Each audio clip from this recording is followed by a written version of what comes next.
Le Premier ministre, tous ces événements pouvaient être anticipés. Et pourtant, rien n'a été fait. L'autorité de l'État a été bafouée. Votre ministre de l'Intérieur totalement dépassé. Et vous-même, Monsieur le Premier ministre, avez été particulièrement muet face à la gravité de cette situation. Ma question est donc simple. Jusque quand allez-vous vous complaire dans cette incapacité à rétablir l'ordre républicain ?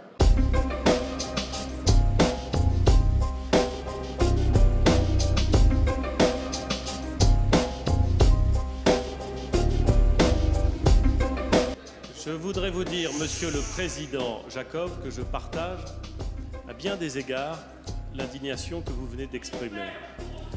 Je la partage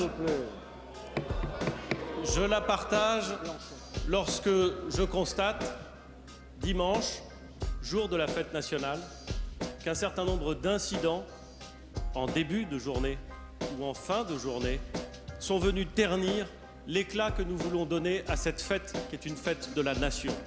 Je déplore, et je le déplore vivement, que plusieurs centaines de manifestants aient choisi dimanche matin de venir essayer de perturber le défilé sur les Champs-Élysées à l'occasion de cette fête nationale, alors même que ceux qui défilent sont ceux qui protègent la nation, alors même que ce jour du 14 juillet est le moment même où nous venons dire à ceux qui protègent la nation notre reconnaissance.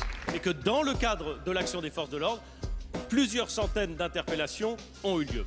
Vous avez évoqué, Monsieur le Président Jacob, l'intrusion inacceptable dans le Panthéon. Elle est inacceptable. Vous dites, Monsieur le Président Jacob, et je vous connais trop bien pour savoir que vous connaissez la façon dont ces choses fonctionnent, que cette intrusion était entre guillemets prévisible et évitable. Ce que je constate, c'est que lorsqu'elle a eu lieu, là encore, les forces de l'ordre ont permis l'évacuation, et l'évacuation dans les heures qui ont suivi de ce Panthéon. Je vous donnerai le nombre de procédures qui ont été engagées à l'issue de cette expulsion, de cette libération des lieux, et elles ont été réelles, elles ont été engagées, et elles donneront lieu évidemment et à des sanctions et à des expulsions.